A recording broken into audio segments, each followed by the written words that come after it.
음주운전 중에 교통사고를 냈다. 그럼 일단 도망가고 보자. 이러신 분들이 좀 생기신 것 같더라고요. 사고를 냈는데 도망가게 되면은 특가법상의 도주치상에 해당하기 때문에 우리가 알고 있는 뺑소니거든요. 이거는 형량이 훨씬 더 높습니다.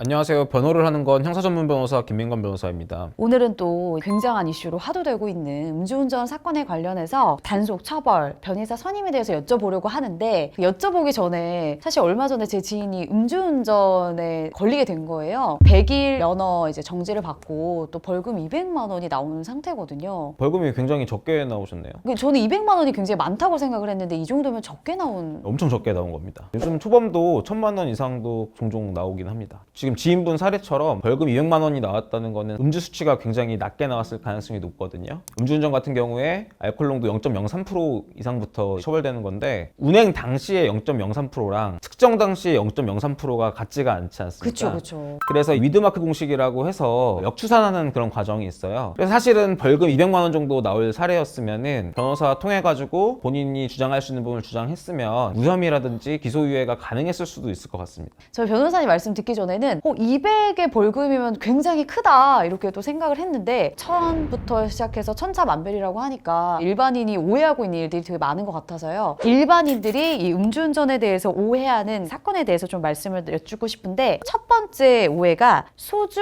한두 잔 정도는 괜찮다. 괜찮을까요? 도로교통공단의 음주운전 예방 자료에 따르면 70kg 성인 남성 기준으로 했을 때 소주 한 잔을 마시면 혈중 알코올 농도 수치가 0.015%로 알려져 있기는 합니다. 그런데 음주운전으로 처벌받는 수치가 0.03%이니까 요거만 보면은 괜찮다고 생각을 할 수가 있겠죠. 그렇지만 실제로는 사람에 따라서 혈중 알코올 농도 수치가 오르고 내리는 게 굉장히 다릅니다. 그렇기 때문에 소주 한 잔 정도 먹고도 충분히 음주운전으로 처벌받을 수 있다. 이렇게 말씀드릴 수 있겠습니다. 가장 큰 오해였네요. 두 번째 오해가 호흡 측정보다 체열 측정으로 하면 유리하다라고 하는데 이게 맞을까요? 호흡 측정 결과에 불복하는 운전자 같은 경우에는 나 혈액 측정을 하겠다 이렇게 얘기하는 경우가 있습니다. 그런데 실무적으로는 체열 측정을 하게 되면 오히려 더 높게 나오는 경우가 많습니다.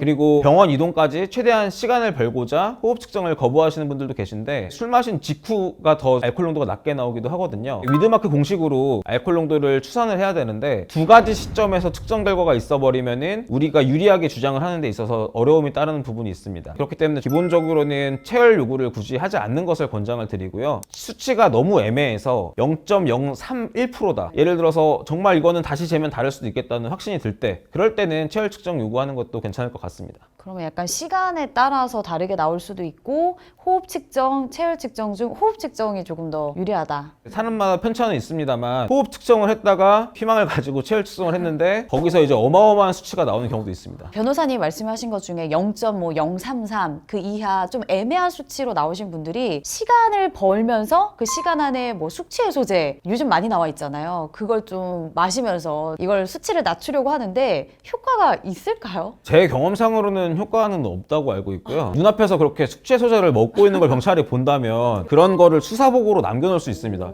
체열 측정을 요구하더니 갑자기 음주해소제를 먹기 시작했다. 이렇게 가만히 있으면 굉장히 벌금이 높아지겠죠. 오히려 더 악영향을 끼칠 수 있다. 그렇습니다. 세 번째도 오해인데요. 음주운전 측정을 일단 거부하자 이러신 분들이 계시더라고요. 큰 문제가 없을까요? 일단은 음주운전 측정을 거부하는 것 자체가 별도로 범죄를 구성합니다. 측정 거부죄라는 것이 있고요. 마찬가지로 면허 취소 사유에 해당하기도 합니다. 제가 봤던 사건 중에서도 굉장히 그분이 연기를 많이 하셨어요. 경찰이 불어보세요 하는데 있는 힘껏 부는 것 같이 계속 하는데 측정이 안 되는 거예요. 처음에 경찰이 이제 한두 번은 힘내보세요, 목소리 못 내세요 이렇게 했는데 계속 반복되니까 현행범으로 바로 이제 체포되셨죠. 그런 부분들은 기본적으로 나중에 재판까지 갔을 때도 판사가 봤을 때 굉장히 안 좋게 볼 수 있는 부분이기 때문에 그다지 의미는 없는 행동이라고 할 수 있습니다. 방금 이제 변호사님께서 거부에 대해서 이제 말씀을 잘 해주셨는데 요즘 또 이슈가 되는 사건도 있긴 했었고 음주운전 중에 교통사고를 냈다. 그럼 일단 도망가고 보자 이러신 분들이 좀 생기신 것 같더라고요. 여기에 대해서는 어떻게 생각하시나요? 최근에 김호중 씨가 음주운전으로 기소되지 않았다고 해서 도망가는 게 좋은 거냐 이런 오해를 낳고 있어요. 사실은 사고를 냈는데 도망가게 되면은 특가법상의 도주치상에 해당하기 때문에 우리가 알고 있는 뺑소니거든요. 이거는 형량이 훨씬 더 높습니다. 사실은 김호중 씨가 처음부터 사고를 내고 변호사한테 연락을 했다면 그렇게 도망가라는 조언은 절대 하지 않았습니다. 나왔을 겁니다. 김호중 씨도 처음부터 잘못했다고 인정을 했으면 절대로 구속되거나 할 만한 사건이 아니었는데 그걸 은폐하고자 하다 보니까 지금 일이 켜져가지고 구속까지 된 거죠. 그럼 또 이 질문이랑도 맞겠네요. 보통 이제 음주운전 같은 경우에는 혼자서 해결할 수 있다라고 생각하시는 분들이 많으실 것 같은데 변호사 선임 없이 음주운전 사건이 해결이 가능한 게 있을까요? 사실은 저도 지인들이 저한테 연락을 하더라도 그건 변호사 필요 없다 이렇게 대답해 주는 경우도 많습니다. 예를 들어서 뭐 초범이라서 어차피 벌금형을 내야 되는 상황, 이럴 때에는 기본적으로는 변호사를 선임한다 해도 달라질 부분이 크지 않습니다. 그렇지만 수치가 굉장히 미미해서 기소유예나 혐의 없음 처분을 노려볼 수 있을 때에는 변호사의 역할이 필요하고요. 재범 이상일 경우에는 징역형의 집행유예 이런 것들을 생각하게 돼야 되는데 요즘은 회사 취업규칙에 집행유예만 나오더라도 해고 사유로 되는 경우들이 많습니다. 그러면은 회사에서 잘리는 문제가 생기기 때문에 어떻게 해서든지 벌금형으로 막아야 되거든요. 그런 부분들을 잘 어필해서 좋은 양형을 받기 위해서는 변호사 선임이 필요하다 이렇게 말씀드릴 수 있겠습니다. 그리고 면허가 정지되거나 취소되는 경우인데 내가 생계가 엮여 있다 이런 경우에도 변호사가 필요하겠죠.